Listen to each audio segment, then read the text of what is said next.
Welcome to a special edition of Truth for Life with Alistair Begg. I'm Bob Lepine. If you listen every Sunday, don't worry, you can still hear the regularly scheduled program from our study in Lessons for Life. Wherever you listen, just look for the program that was posted on Saturday, September 16th. It's titled Approved by God. Maybe you've already seen it or heard about it, but Alistair just released a new book titled The Christian Manifesto, Jesus' Life-Changing Words from the Sermon on the Plain. I had the opportunity recently to sit down with Alistair and talk about this well-known passage from Luke chapter 6 and the book that it inspired. Here's our conversation.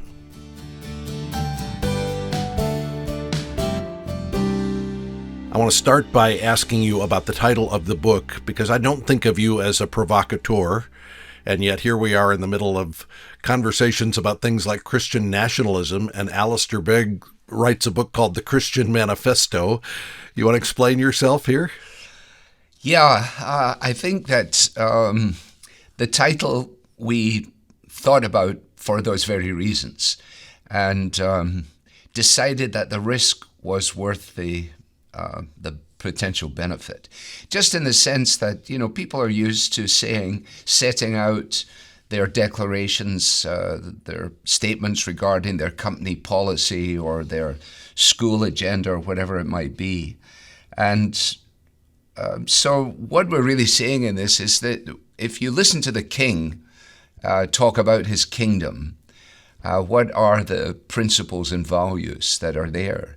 And so Jesus, in a couple of places, we might say the Sermon on the Mount, the Sermon on the Plain, actually sets out these principles. So that's what it's about. But it's not, I think, the provocative aspect of it is hopefully will make people say, well, wait a minute, what do you mean a manifesto? And then they'll read it rather than, oh dear, I don't want to hear a manifesto, and then they'll neglect it. Time will tell. You mentioned both the Sermon on the Mount and the Sermon on the Plain. There's overlap between what we see in Matthew's Gospel and what's in Luke's Gospel. This is really the heart of what Jesus is telling his disciples that life is supposed to be all about, right? Yes, I think it's pretty clear that there are two separate occasions for sure, but that the overlap between the material is exactly what we would expect when two of Jesus' followers were giving to their readers in their gospel the sort of highlights of the overarching teaching of the king. And a bit like in newspaper articles, somebody highlights one piece, but when you read both of them, you realize that they are fitting in with one another. Yeah. And as we think about this, I'm thinking back to the first sermon I ever preached when I was in my 20s, which was on the Beatitudes. And I have to tell you, I'm embarrassed to go back and listen to it, because I was reading commentaries that were telling me that this was about the future, about the millennial kingdom, that these principles would be lived in the future, and maybe it wasn't for today. I don't think that's the case. I think we're supposed to read the Sermon on the Plain and apply it in our day, don't you think? Oh, I think for sure we can all be grateful for the fact that Martin Lloyd-Jones eventually, gave to us the Beatitudes and helped us navigate our way through that. He did that a long time ago. And of course, the work that John Stott did in the countercultural essence of Christian living, I found very helpful as a young man. And I think it's vitally important. I think the other side, of course, is that the real danger in it is that we see this as just a sort of form of moralism. Pull up your socks and try and be a decent person. If you'll do this, then maybe Jesus will let you into his kingdom. As opposed to what is actually being conveyed by Jesus. Here are the evidences, here are the marks of kingdom living. Here is the impact that comes when an individual or a community bow their knee to me and trust entirely in who I am and what I've done, that the outflow is from there. So that's working from in to out. And I think it's easy for any of us to read Luke chapter 6 and go, wait a second, I can't do this. I mean, love my enemies and think different. This is unnatural and feels impossible. And I think that's part of the point, isn't it? That Jesus is trying to say, you can't do this. Well, yes, I think, it's interesting that you phrase it in that way, because part of the problem is that the sort of moral framework of Christianity with a big C is such that people do read this and say, oh, yes, I definitely can do this. And they might not make a very good job of it, but they're trying their best to be these people. And I think that when we read the material carefully, we realize exactly what you're saying, that Jesus is pointing out to us that this is an impossibility apart from the work of grace within our lives. Mm-hmm. And we also need to keep in mind, and you point this out beautifully in the book, that this is not what we do to enter into the kingdom. This is what we do because we are citizens of the kingdom.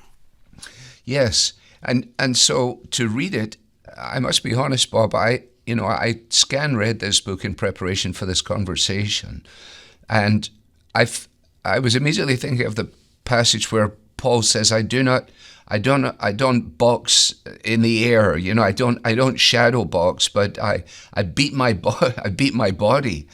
And to read this book is to give yourself a pretty good punch on the nose, because immediately we want to jump to the conclusion that, oh yes, it's very clear that these are the evidences of real kingdom living. And yet we're confronted by the fact that, if we look on the last week, we haven't just been exemplary people in relationship to these things. And so the wonderful thing about it is that it casts us back again and again on the Lord, but not to use that as an excuse for the potential disobedience of our own hearts. I find great comfort that Paul said, there are things I hate I end up doing, and there are ways I fall short. And so as I read the Sermon on the Plain, as I read your book, I think, well, it does pull me up short over and over again, but that's where I come back and re-believe the gospel and find my hope there. Absolutely. I think the thing that underpins this, and it's a short book, I think, with a big punch, more of a punch than I actually realized. And if at this point in history, if this point in our history in America, with an increasingly divided country on all kinds of fronts, if the people of God, if we, the people of God, are prepared to actually take these things seriously and endeavor at great cost to ourselves and perhaps to our reputation and perhaps to our own agendas and strategies and everything else, be prepared to let the world in to see the embryonic nature of this kingdom. That part of the problem is that, and I say this in the book, I say, this idea of a forgiving spirit or loving your enemy or whatever it might be, does the average person in our communities say, well, if I want to know about that, I should go to such and such a church? Or do university or college students say, oh yeah, those are the people, those are the kingdom people, those are the Jesus people, that they understand that? And to our shame, I don't think that would necessarily be the immediate response. And so the opportunity that is before us now is for a phenomenal adventure to actually take this material. I mean, I just imagine to myself reading this out loud in our congregation. I mean, I preached it many, many years ago, but I think it's even more daunting than it was back in the late 90s.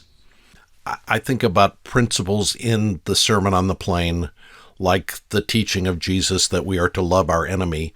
And I think of today, modern social media.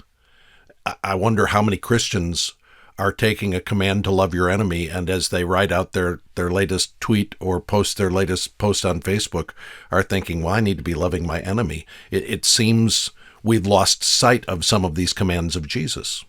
Yeah, and they're so fundamental. That's the striking thing. I mean, this is not like a postgraduate course. This is Christianity 101. I mean, this is foundational. The nature of forgiveness, the amazing reality of mercy. And, the trouble is that we read these parables, I read these parables, and, I want to be the younger brother that comes back, on my knees. And I look at it and I say, I horribly think I might be the elder brother here. I want to be the guy who beat his breast and said, Lord, be merciful to me, a sinner. But I see myself more forcibly in these guys who said, well, I don't do this and I don't do that and I do this and I do that. And therefore, I've been able to scale myself. Mm-hmm. That's the challenge of it. That's the challenge that Jesus was laying down, of course. Forgiveness is one of the key themes in the Sermon on the Plain.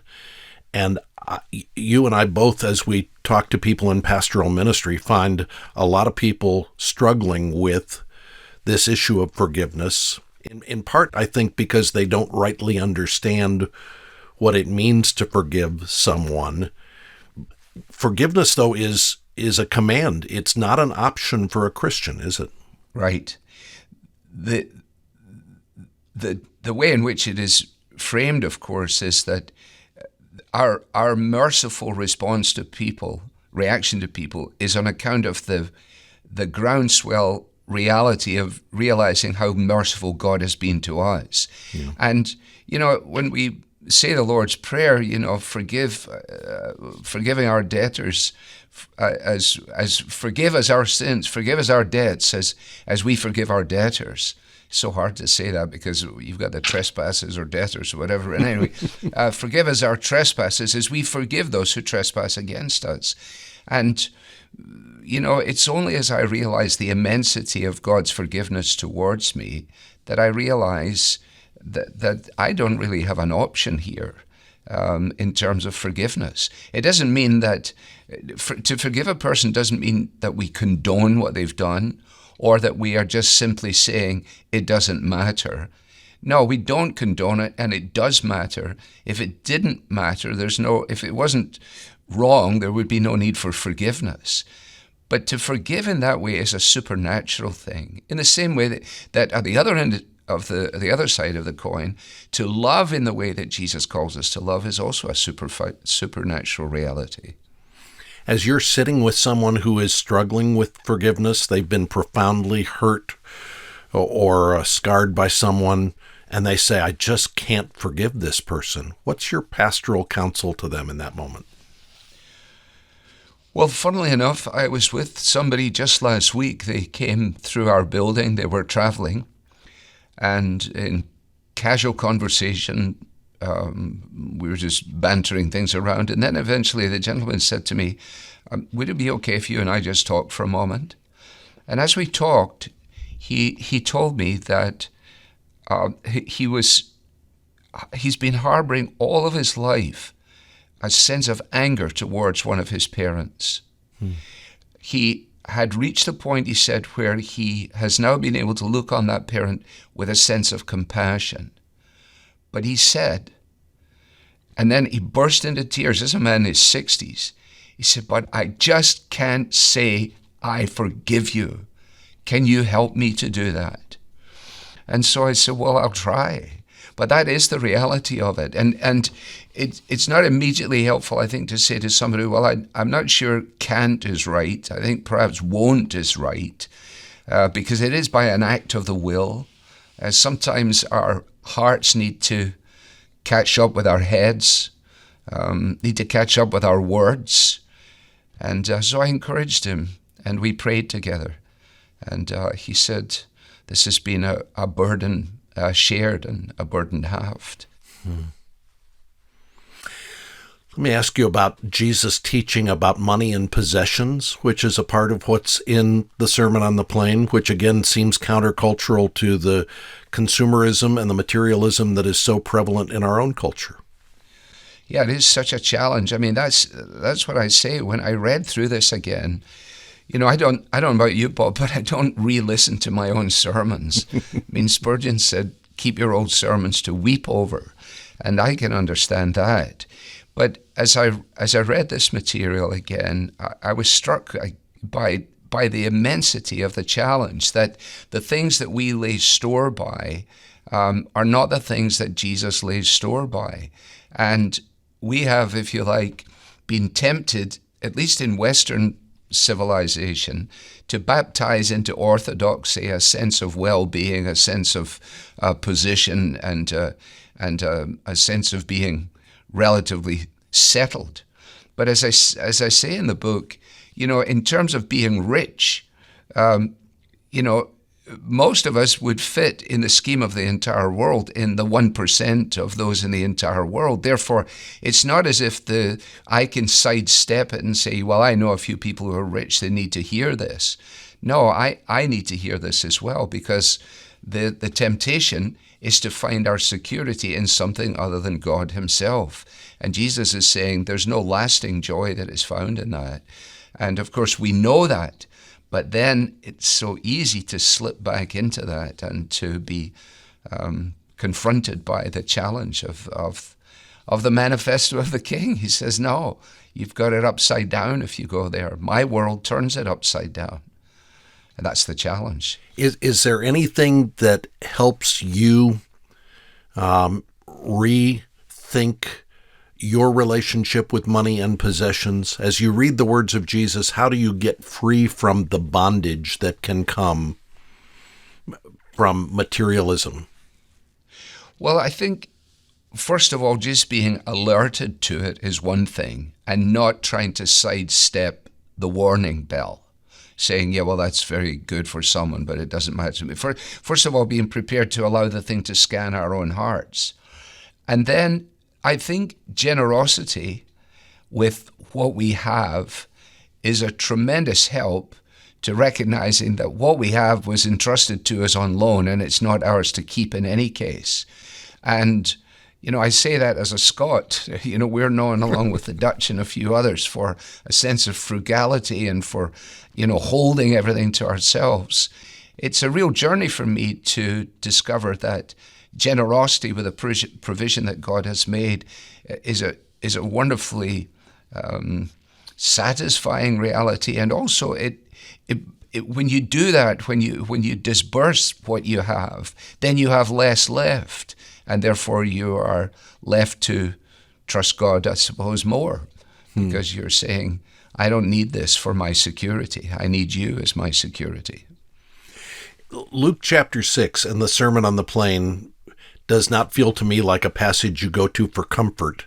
It feels like a passage you go to to be challenged in your faith. And I think a lot of us open our Bibles looking for comfort rather than exhortation or challenge. Is there comfort, do you think, found in reading through the Sermon on the Plain? Well, I think you're right, Bob. I think the initial impact of it is either to skip over it quickly or to run and hide, or to say, this must have meant something very significant in Jesus' day, but of course, we're postmodern people and we view things differently, and which of course is then just to be those who read the word but don't pay any attention to it at all. The joy that is found in it is the joy of bowing down to the King, is acknowledging that his way is actually perfect, that his plans are the perfect plans. And although they turn our lives upside down, so that the idea of, it's not that we go out to say, I've got to find as many people as possible that can hate me, because then I would really be getting to grips with this. So that because some of us can make people dislike us, with just the blink of an eye. So it's important that we set the impact of individual statements that are often unearthed from the sermon within the context of the totality of what Jesus is saying. That this is not everything about the Christian life. This is not everything about what it means to bow beneath the King. And so we need to make sure that in taking this particular address, we set it within the wider framework of the entirety of Christ's ministry. Well, and thinking again about the title, The Christian Manifesto, I'm thinking if somehow our world was shaped by this teaching, what a glorious reality that would be if we lived this way, if we all lived this way. That's what God intends for us. Yeah, exactly. You and I both are children of the 60s one way or another. And, Woodstock, whatever it was, and with all of its excesses and crazinesses aside, it was a genuine cry by that generation to discover what it meant to truly love. It was, as one journalist described it, the search for the nation's soul. Mm-hmm. And, it came up short. The challenge of dealing with wars amongst the nations has been addressed by establishing the United Nations. But anybody with half a brain realizes that whatever is going on there in Brussels or whatever it might be, it can't settle the deep-seated animosities of people and the cries of the human heart. And so that is why the idea of, one day this thing will be there in glorious technicolor. That's the picture in Revelation, that there will be this gathering of the people. But in the meantime, somehow or another, local churches have got to figure out a way to open up their hearts and open up their doors to let people come in and understand that in our vulnerabilities and in our brokenness, we are subjects of a king. He is a merciful king. He tells the truth. He doesn't dodge the issues. And he died in order that we might learn to die to ourselves as well. And it is in dying to ourselves. And instead of making apologies for things that happened 250 years ago or 500 years ago, which is fairly, it's kind of like very trendy, that I could apologize for things I never did to people that I never met. Forget that for the moment. How about we just apologize for the things, or ask for forgiveness for the things that we have done to the people that we have met? Mm-hmm. And then perhaps people will say, well, wait a minute, I think we ought to give this a look. It's not about this. It's not about that. It's about Jesus. It's about, he's a king. Apparently he has decided that his followers will live in a certain way by the enabling of the Spirit. These people over there are apparently trying it. Why don't we go check it out? You have in recent months been taking the Parkside congregation through Romans chapter 1 and Psalm 139 and Jude, which all point to how out of sync our culture is with God's word, God's expectations. It feels like the Sermon on the Plain in Luke chapter 6 is pointing us back inward and saying it's not just culture that is out of sync with God's demands, but our own lives are out of sync. And that's, again, why we need the gospel for forgiveness and for transformation. Yeah, that's good, Bob. I wish I'd thought of that. I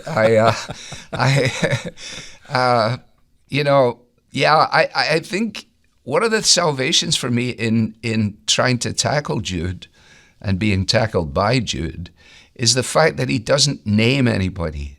He doesn't call anybody out. I mean, he gives us an identikit picture of the characteristics of people that will cause trouble and chaos if they're allowed to embed themselves. So there is, despite his very forceful approach, it's, if you like, an iron fist in a kid glove. And there is something in that, I think, that we need to be prepared to identify what he's calling us to see, while at the same time recognizing that every finger that points out has a number that point back towards us. Mm. And the Sermon on the Plain, we all know the thing about the plank and the twig, mm-hmm. but we're horrible at finding twigs in people's eyes. And, I think there's a sort of humorous treatment of that in the book where, we have this idea that we have a huge beam that is projecting from our foreheads, and we're trying to talk to somebody about something that they have in their eye, and they say, could you back up a little bit, please? And I say, well, why do I need to back up? They say, well, you got that huge thing sticking out of your head. Oh, no, I don't. No, I don't. They say, yeah, you do. And yet we're masters at that, and churches are horrible for that. Yeah. Self-righteousness. self-pity, self. And that's why we need to bow down before the King. That's why he gives us the sermon.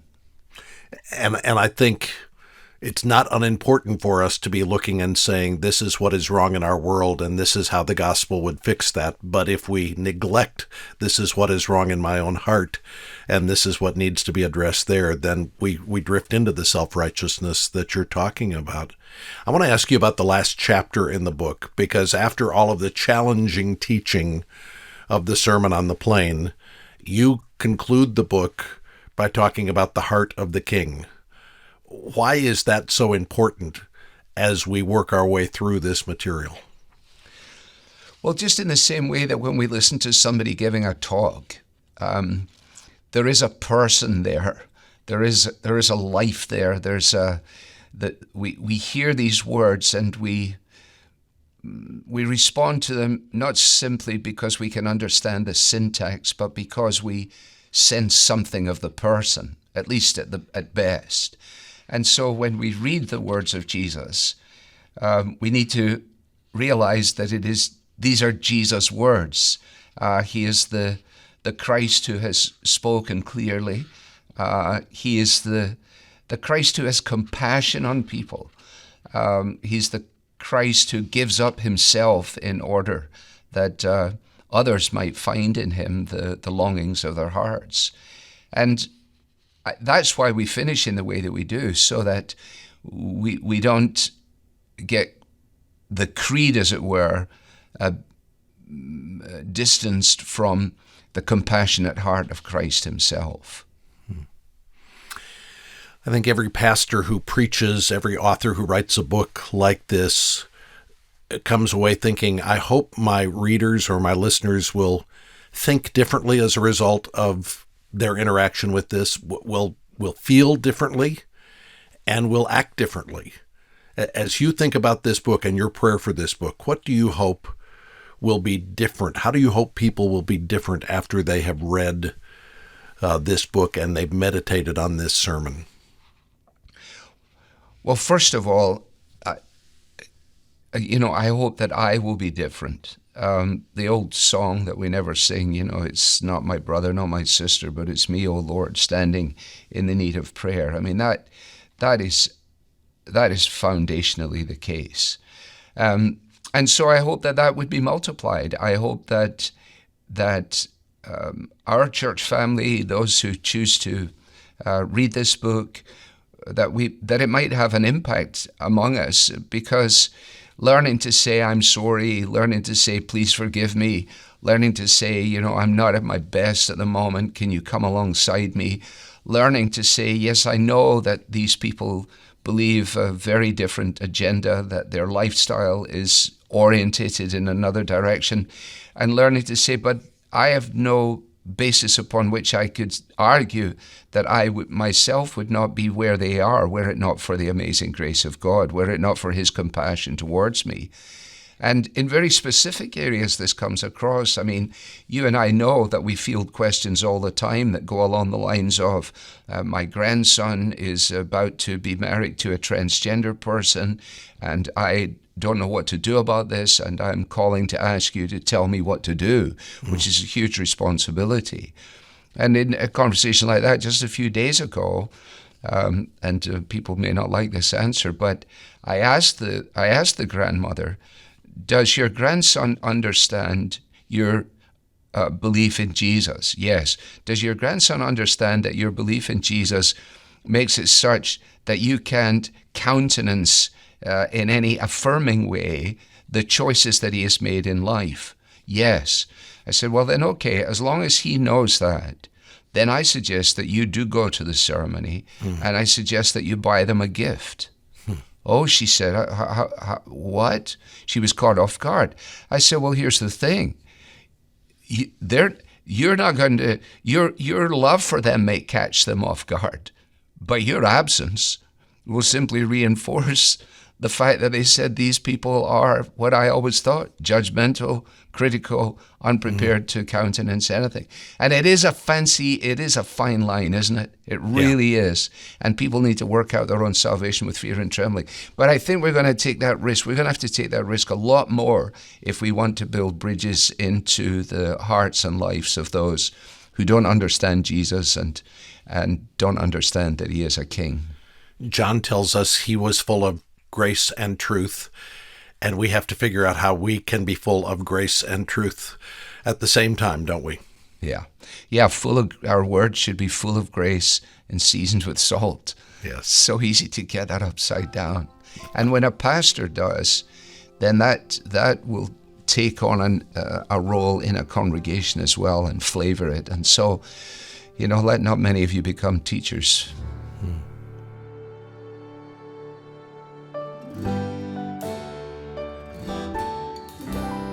Well, it's been a treat for us to hear Alistair Begg talk about his new book, The Christian Manifesto. I hope you enjoyed the conversation as much as I did, and I hope it challenged you to take up Jesus' call to live a radical, countercultural life for his glory.